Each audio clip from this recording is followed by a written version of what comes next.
आप देख रहे हैं यूट्यूब चैनल कॉमिक्स तक। आज की कहानी का नाम है 8 करोड़ का आखिरी डाका। Central jail. जेलर साहब की आज्ञा से जेल का एक सिपाही सफ़ेद लंबे बाल और घनी दाढ़ी वाले एक कैदी को उसके पास ले आया क्योंकि आज उसकी रिहाई का दिन था। सर, कैदी नंबर 217।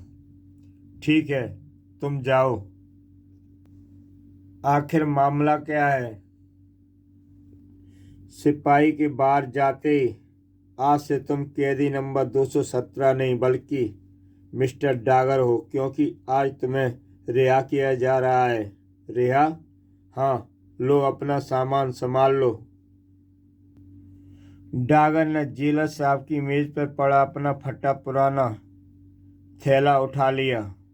मुझे यकीन नहीं हो रहा कि मैं आज रिहा हो रहा हूँ। फिर जेलर ने डांगर को समझाया, मिस्टर डांगर, आशा है अब तुम कभी ऐसा काम नहीं करोगे जिससे तुम्हें फिर जेल की हवा खानी पड़े। मैं कोशिश करूँगा।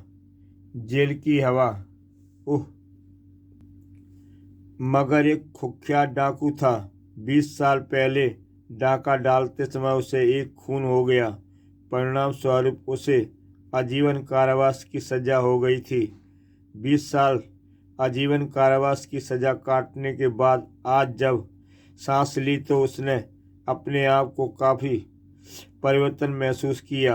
अब वह 20 साल पहले का जवान बांका डांगर नहीं रह गया था। अब कहाँ जाऊं? डांगर राजनगर में स्थित अपने अड्डे पर पहुंचा, लेकिन 20 साल कम नहीं होते। राजनगर में उसे अपने अड्डे की जगह एक ऊंची इमारत दिखाई दी। सब कुछ बदल गया। वह इमारत के मुख्य द्वार पर तैनात एक बंदूकधारी के पास आकर पूछने लगा, यह इमारत कब बनी? पागल है, भाग जा यहाँ से। यहाँ बैंक है, ज़्यादा पूछताछ करेगा तो जेल भिजवा दूंगा, समझे? अरे भाई, ऐसा मत करना। जेल से तो मैं आ ही रहा हूँ। हैं? बंदूकधारी चौकीदार को हल्का हक्का बक्का छोड़कर डागर वहां से चल पड़ा। सचमुच पागल है। बैंक? बैंक? और वह बैंक के बारे में सोचता हुआ बाहर की तरफ बढ़ ही रहा था कि तभी ओह, नोटों से भरे बक्से ले जाए जा रहे हैं। वैन उसके सामने से गुजर गई। डागर की आंखें चमक उठी। अगर किसी तरह से बक्से लूट लूं तो जिंदगी आराम से कट जाए। फिर वह राजनगर की सबसे बदनाम बस्ती पीरगंज में जा पहुंचा। सारा राजनगर बदल गया, लेकिन यह पीरगंज वैसा का वैसा ही है। पीरगंज में उसने अपने 20 साल पहले के एक साथी कालिया के बारे में पूछताछ की। कालिया के बारे में कुछ बता सकते हो? कालिया? कुछ देर सोचकर पनवाड़ी ने जवाब दिया, उसको मरे हुए तो करीब 10 साल हो गए। क्या काम था पर उससे? कैसे मरा वह? पुलिस की गोली से। हर डाकू की मौत पुलिस की गोली से ही होती है। तो कालिया मर चुका है अब। डांगर वहां से जाने ही लगा था कि तभी, हरिया, आजकल पान बहुत ही घटिया लगा रहे हो। जी सरकार, ऐसी तो कोई बात नहीं। अगले ही पल उसका दायां हाथ घूमा और हरामजादे, लाखन की बात काटता है। पनवाड़ी माफी मांगने लगा, माफ कर दो भाई, माई बाप, फिर कभी ऐसी गलती नहीं करूँगा। अच्छा ठीक है, अब जल्दी से मेरे पाँव पान लगा। लो सरकार। पान मुंह में डालकर लाखन जाने ही वाला था कि तभी, सुनो। पीछे मुड़ते ही लाखन ने अपना दाहिना हाथ घुमाया। लाखन से किस तरह बात करते हैं क्या तुम्हें मालूम नहीं? लेकिन डांगर इस हमले के लिए तैयार था। उसने झपट कर उसका हाथ थाम लिया। आश्चर्य है। लाखन ने अपना हाथ छुड़ाना चाहा, लेकिन सब व्यर्थ। कौन हो तुम? पहले तुम बताओ कि तुम कितने गहरे पानी में हो। तुम मुझे नहीं जानते, शायद नए आए हो यहाँ। नहीं जानता हूँ, इसलिए तो पूछ रहा हूँ। और लाखन ने झपट्टा देकर जैसे ही डांगर को गिराना चाहा, अभी बच्चे हो, कहकर डांगर ने लाखन का हाथ छोड़ दिया। बच नहीं पाओगे, कोशिश करके देख लो। और फिर लाखन घायल होकर नीचे गिर पड़ा। अब बोलो, क्या इरादा है? कम से कम तुमसे लड़ने का तो अब मेरा कोई इरादा नहीं है। डांगर द्वारा अपना पांव हटाते ही वह जड़कर खड़ा हो गया। लाखन से आज तक किसी ने आंख मिलाकर बात करने तक का साहस नहीं किया, लेकिन तुमने मुझे हरा दिया। और लाखन बहादुर इंसानों की हमेशा से इज्जत करता है, इसलिए तुम्हारी तरफ दोस्ती का हाथ बढ़ाता है। आओ मेरे साथ। फिर वे दोनों एक तरफ बढ़ गए।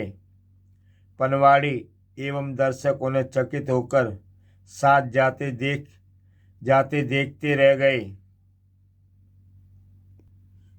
कौन होगा यह जिसने लाखन दादा का पीट दिया? तुम मुझे कहाँ ले जा रहे हो? अपने अड्डे पर। लाखन राजनगर का कुख्यात बदमाश था। कुछ ही देर बाद वह डांगर को लेकर पीरगंज के स्थित अपने गुप्त अड्डे पर आ पहुंचा। यह मेरा अड्डा है। अड्डा? लेकिन यहाँ तो कोई नहीं है। क्या तुम अकेले ही काम करते हो? नहीं, मेरे साथ बहुत से आदमी काम करते हैं, लेकिन इस अड्डे की जानकारी मेरे गिने चुने विश्वसनीय आदमी को ही है। तो फिर तुमने मुझे अपना यह गुप्त अड्डा क्यों दिखाया? लाखन ने अलमारी से शराब की बोतल व 2 कांच के गिलास निकाल लिए। क्योंकि तुम साधारण व्यक्ति नहीं हो। पहले एक एक पैग हो जाए, फिर अपना परिचय देना। दोनों शराब पीने लगे। आज 20 साल बाद शराब पी रहा हूँ। 20 साल बाद? हाँ, क्योंकि मैं 20 साल तक जेल की काल कोठरी में रहा हूँ। 20 साल तक कहीं तुम डांगत तो नहीं? हाँ, लेकिन तुमने कैसे जाना? अरे अरे अरे, ये क्या कर रहे हो? उस्ताद, मुझे माफ़ कर देना। मैंने तुम पर हाथ उठाने की जो गुस्ताखी की, उसके लिए मैं बहुत शर्मिंदा हूँ। डागर दर्शक की भांति उसे तरफ बैठा रहा। मेरे उस्ताद कालिया दादा कहते हैं कि तुम उनके उस्ताद थे। इस प्रकार तुम भी मेरे उस्ताद हुए। ओह, तो ये बात है। मैं उस पनवाड़ी से कालिया के बारे में ही पूछ रहा था। मैंने उस इंस्पेक्टर का सारा खानदान मिटा दिया जिसने मेरे उस्ताद को गोली मारी थी। डांगर ने लाखन की पीठ थपथपाई। शाबाश, तुमने मेरे चेले की मौत का बदला ले लिया। खैर, यह बताओ आजकल क्या कर रहे हो? बस यही छोटी मोटी लूटपाट करके दिन गुजार रहे हैं। मेरा साथ दोगे? शर्मिंदा मत करो उस्ताद, तुम्हारे लिए जान भी हाजिर है। डांगर के बैठते ही लाखन ने पूछा, क्या करना चाहते हो उस्ताद?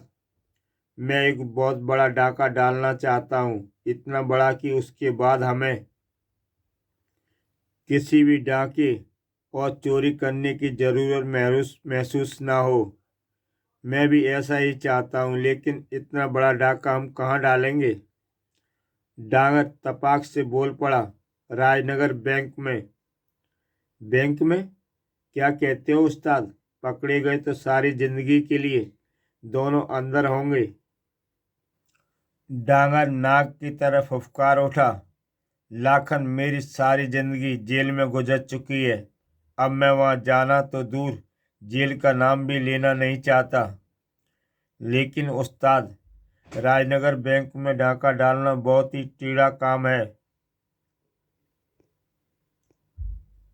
डांगर के लिए कोई काम टेढ़ा नहीं। अगर तुम मेरा साथ देने के तैयार नहीं तो भी इस काम को करके रहूंगा।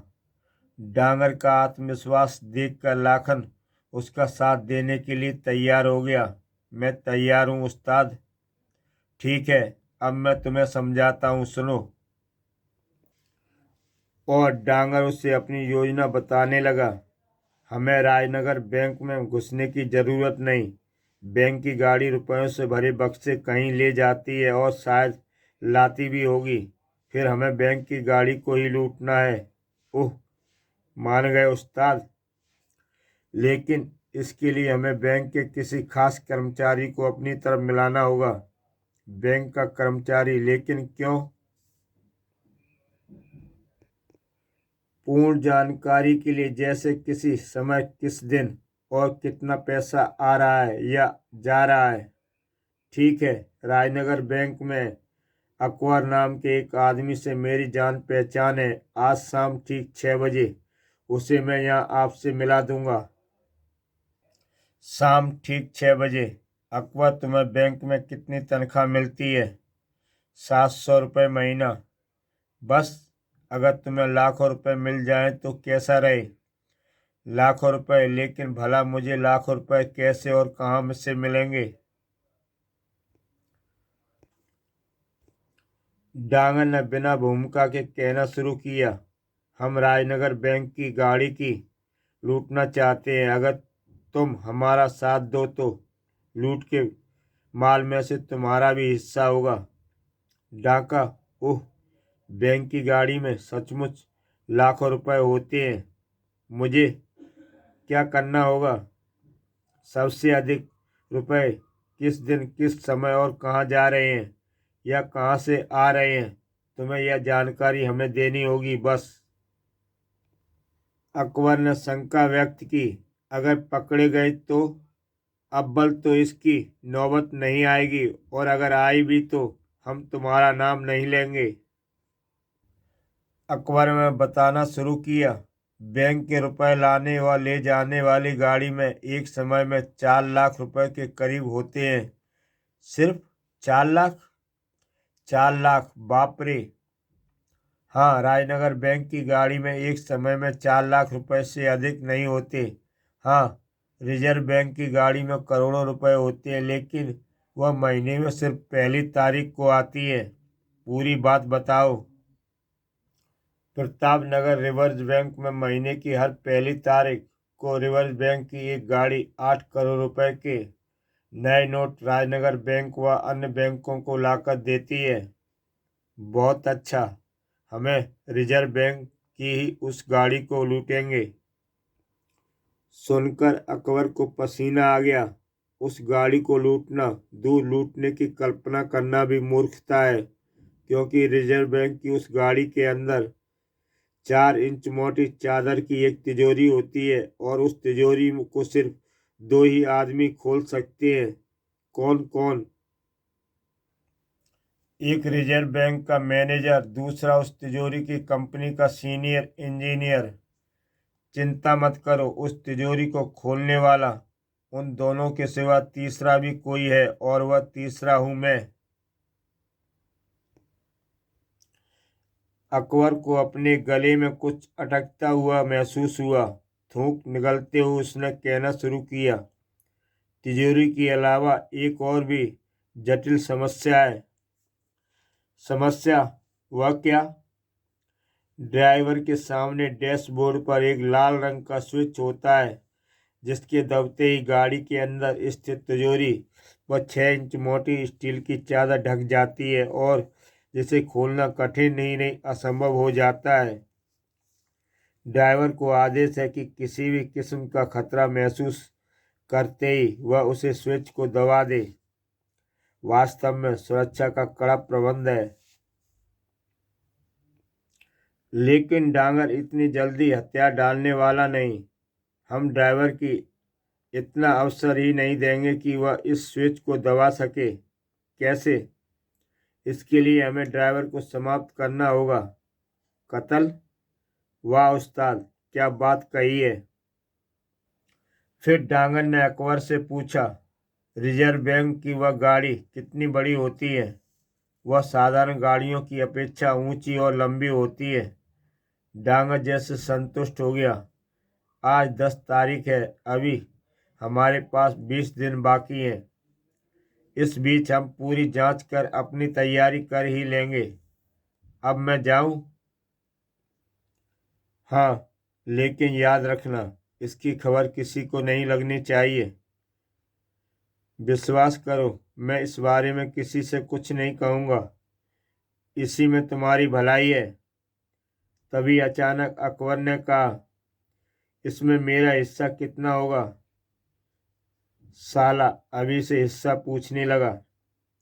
यदि सचमुच गाड़ी में 8 करोड़ रुपए हुए तो तुम्हारा हिस्सा 50 लाख होगा। अकबर के बाहर जाते ही, इस आदमी पर विश्वास किया जा सकता है ना? नहीं। इतना जानता हूँ उस्ताद कि वह इस बारे में जुबान खोलने की गलती नहीं करेगा। फिर दोनों आपस में विचार विमर्श करने लगे। सबसे पहले हमें उस सड़क की जांच करनी होगी जहां से होकर गाड़ी राजनगर आती है। उसके बाद हमें ऐसी जगह तलाश करनी है जहां हम उस गाड़ी को लेकर खड़ी कर सकें। गाड़ी को क्यों लाना है? क्या उसे वहीं नहीं खोला जा सकता? नहीं हो सकता। तिजोरी को खोलने में काफ़ी समय लगे। लेकिन गाड़ी को लाना भी तो खतरनाक हो सकता है। पुलिस पीछे पड़ जाएगी। यह भी ठीक है। फिर डांगर में एक खूबी थी कि वह हर समस्या का समाधान शीघ्र ही ढूंढ लेता था। हमें एक इतनी बड़ी लॉरी का बंदोबस्त करना होगा जिसके अंदर रिजर्व बैंक की वह गाड़ी आसानी से आ सके। ठीक है, लॉरी का इंतजाम मैं कर दूंगा। फिर दोनों चोरी की एक जीप से राजनगर और प्रतापनगर के बीच उस पहाड़ी रास्ते पर चल पड़े जहां से रिजर्व बैंक की वह गाड़ी गुजरती थी। यह कम से कम 2 घंटे का रास्ता है। प्रतापनगर रिजर्व बैंक के पास पहुंचकर दोनों दूर से बैंक के बाहर रखी एक गाड़ी को देखने लगे। अकबर के कहने के मुताबिक यह गाड़ी होनी चाहिए। हाँ, हो सकता है। दूसरे दिन दोनों फिर अकबर से मिले। हम रिजर्व बैंक की वह गाड़ी और रास्ता देख चुके हैं। 1 मिनट रुको, मैं तुम्हें एक खास बात बताना तो भूल ही गया। ठीक 10 बजे रिजर्व बैंक की वह गाड़ी प्रतापनगर में राजनगर के लिए रवाना होती है और 12 बजे राजनगर पहुंच जाती है। इस बीच उस सड़क पर कोई भी वाहन नहीं गुजर सकता क्योंकि दोनों तरफ पुलिस का सख्त पहरा रहता है। अकबर के चुप होते ही, गाड़ी में कितने आदमी होते हैं? ड्राइवर के अलावा बैंक का कैशियर और 2 बंदूकधारी गाड़ी में होते हैं। बंदूकधारी? ठीक है, तुम जाओ, हम तुमसे फिर मिलेंगे। ओके। अकबर के जाने के बाद लाखन हमें इस डाके में एक दिलेर लड़की की भी ज़रूरत पड़ेगी। दिलेर लड़की? किस लिए उस्ताद? डांगन ने उसे अपनी योजना समझा दी। वाह, मान गए उस्ताद। अब शीघ्र ही ऐसी लड़की का इंतजाम करो। दूसरे दिन, उस्ताद, लड़की ले आया हूँ। है तो स्मार्ट। क्या नाम है तुम्हारा? जरीना। तीनों बैठ गए। उस्ताद, मैंने इसे सब कुछ समझा दिया है। यह हमारा साथ देने को तैयार है। क्या तुम यह काम कर सकोगी? हाँ, लेकिन मेरा हिस्सा कितना होगा वह भी तो बताओ। 10 लाख। नहीं सुना है? उस गाड़ी में 8 करोड़ रुपए होता है। मेरा हिस्सा 50 लाख तो होना ही चाहिए। साली बहुत चालाक है। डांगर ने एक क्षण विचार किया। 50 लाख? 50 लाख अकबर को और 50 लाख इसे देने के बाद भी हमारे पास 7 करोड़ रुपए बचता है। डांगर ने जरीना की मांग स्वीकार कर ली। ठीक है, 50 लाख ही सही। अगर तुमने अपना काम ठीक तरह नहीं किया तो तुम्हें वहीं समाप्त कर दिया जाएगा। मैं अपना काम कर लूँगी। जाते जाते डांगर ने उसे समझाया, ध्यान रहे इस बात का जिक्र किसी से मत करना। मैं इतनी मूर्ख नहीं, 50 लाख रुपए कमाना कौन नहीं चाहेगा। 10 दिन के अंदर अंदर उन्होंने एक लॉरी का इंतजाम कर लिया और उसे खड़ी करने की जगह भी बना डाली। अब इसे 30 सितंबर की शाम को ही निकालेंगे। ओके। दोनों शटर को गिराने लगे और फिर 30 सितंबर को साढ़े 4 बजे एक मोड़ पर पहुंचकर लॉरी रोको। लाखन ने लॉरी रोक दी। इसे यहीं सड़क के किनारे खड़ी कर ऐसा प्रदर्शित करो जैसे कि यह एकाएक खराब हो गई हो। ओके उस्ताद। लाखन ने लॉरी किनारे खड़ी कर उसकी एक पहिया निकाल दिया। अब जरा घटना स्थल की भी जांच कर लें। अब कुछ देर बाद दोनों पैदल ही एक मोड़ पर जा पहुंचे। इस मोड़ पर जरीना की कार का एक्सीडेंट होगा। और तुम कहाँ होगे उस्ताद? डांगा सड़क के किनारे की झाड़ियों की ओर इशारा कर बोला, मैं सामने झाड़ियों में छुपा रहूंगा। क्या प्लान बनाया है? दूसरे दिन 1 अक्टूबर को ठीक 9 बजे डांगर और लाखन लॉरी के सामने खड़े थे। तुम इसका पहिया लगाओ, मैं जा रहा हूँ। अच्छा उस्ताद। और फिर डांगर मोड़ के पास झाड़ियों में छुपकर बैठ गया। ठीक 9:30 बजे एक पुलिस जीप लॉरी की तरफ आती दिखाई दी। पुलिस, ये क्या कर रहे हो? लॉरी खराब हो गई है, उसे ठीक कर रहा हूँ साहब। जल्दी ठीक करके गाड़ी आगे बढ़ा ले जाओ। ठीक है साहब। पुलिस इंस्पेक्टर अस्वस्थ होकर चला गया। 9:30 बजे से उस सड़क पर वाहनों का आवागमन बंद हो गया, जबकि लाखन लॉरी स्टार्ट कर ड्राइविंग सीट पर बैठा उचित समय का इंतजार कर रहा था। 8 करोड़। और ठीक 10 बजे उधर एक मोड़ पर जरीना बैंक की इस गाड़ी का इंतजार कर रही थी। जैसी वह गाड़ी चेक पोस्ट से आगे बढ़ी, उसने अपनी कार भी चेक पोस्ट की तरफ बढ़ा दी। गाड़ी रोको, 12 बजे में पहले इस सड़क से कोई नहीं जाएगा।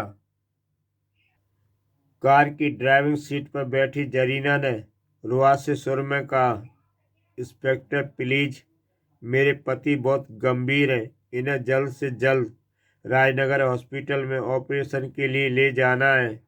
अगर मैं इन्हें लेकर ठीक समय पर हॉस्पिटल नहीं पहुंची तो इनका बचना मुश्किल ही होगा।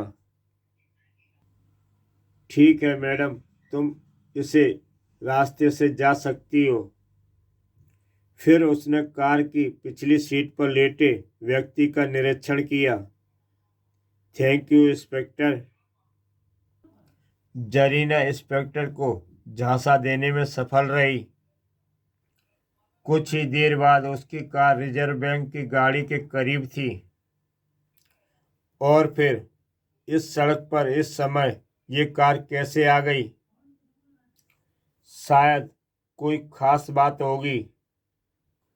जरीना तेजी से ड्राइव करती हुई कार को बैंक की गाड़ी से कई मोड़ आगे ले आई। फिर, मोड़ आने वाला है, तैयार रहना। मैं तैयार हूँ। जरीना आ गई। दौड़कर आगे मोड़ के पास खड़ी लॉरी में चढ़ जाना। ओके। और फिर जरीना ने चलती कार से छलांग लगा दी। कार अगले ही कुछ पलों में साइड पर बनी खाई में गिर पड़ी। 5 मिनट बाद है एक्सीडेंट आ गए। हाँ, इन पहाड़ी रास्तों में अधिक तेजी से गाड़ी चलाने का यही अंजाम होता है। जाओ, लाश को किनारे पर लगा दो। दोनों बंदूकधारी जरीना की तरफ बढ़ गए। और ज्यों ही वे जरीना के पास पहुंचे, हैंड्स अप। ओह, धोखा। मजबूरन उन्हें हाथ ऊपर उठाने पड़े। और उधर ठीक उसी वक्त धाय आह! ड्राइवर और कैशियर को समाप्त कर डांगर झाड़ियों से बाहर आ गया। ओके,